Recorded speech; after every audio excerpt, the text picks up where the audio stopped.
उज्ज्वलास किचनमध्ये आज आपण बघणार आहे खानदेशामध्ये उन्हाळ्यामध्ये अगदी घरोघरी केली जाणारी कैरीची भाजी। तर यासाठी मी घेतलेली आहे एक कैरी आणि ही कैरी कापून घ्यायची आहे।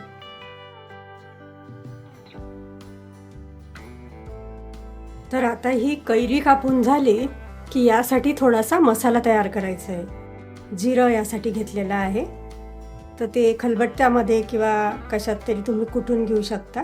अगदी चिमूटभर जिरं आणि त्यापेक्षा थोडी जास्त म्हणजे पाव चमचा बडीशोप यासाठी लागणार आहे। तर बडीशोप मी ह्या छोट्या खलबत्त्यामध्ये घालते। 4 काळी मिरी।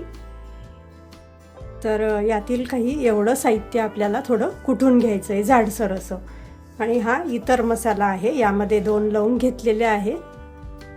तर हा जो मसाला आहे हा फक्त जाडसर कुटायचा आहे, खूप बारीक कुटायचं नाही, फक्त जाडसर असं त्याची भडळ तयार करून घ्यायची।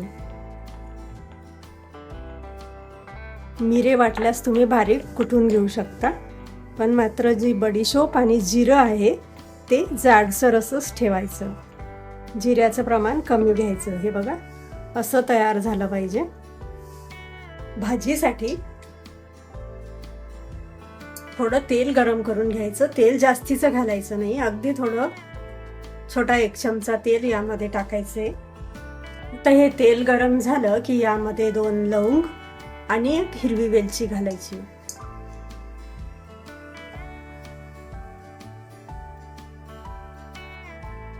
यानंतर यामध्ये अगदी थोडी मोहरी घालायची, मेथी दाणे।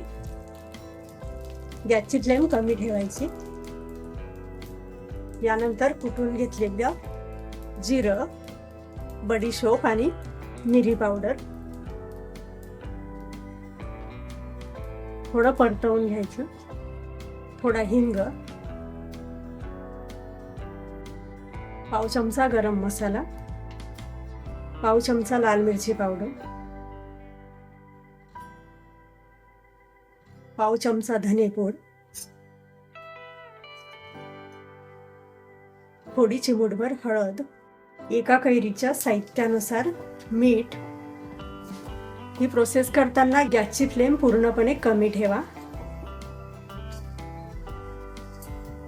यानंतर गूळ साधारण अर्धी वाटीपेक्षा कमी किंवा आवडीनुसार कमी जास्त, किती गोड तुम्हाला हवं आहे त्यानुसार।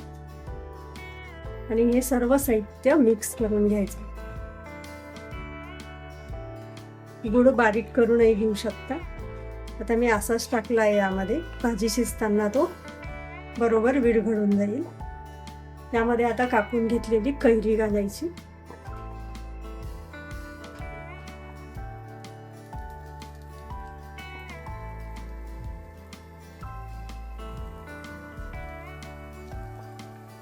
मिक्स करायचं।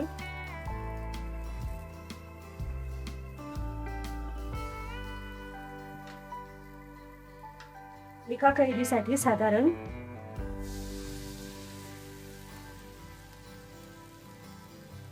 1 ग्लास पाणी घालायचं आणि चांगलं असं हे सर्व साहित्य मिक्स करून घ्यायचं।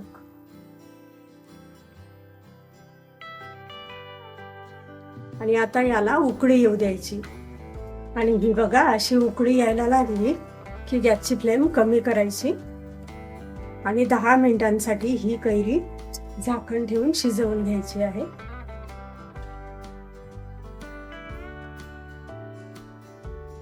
यातलं पाणी सोक झालं पाहिजे आणि कैरी मऊ झाली पाहिजे इतपत शिजवून घ्यायची। आणि आता बघा अवघ्या 10 मिनिटांमध्ये ही भाजी तयार होते। फक्त 10 मिनिटं लागतात कैरी शिजायला। हा बघा हा गूळ ह्या भाजीने सोक करून घेतलेला आहे, छान पाक तयार होतो। आणि यातील हा जो पाक भाजीमध्ये तयार होतो तो पूर्ण आटू द्यायचा नाही, थोडासा ठेवायचा त्यामध्ये। हे बघा असं, म्हणजे खाताना ती अशी ज्युसी लागते।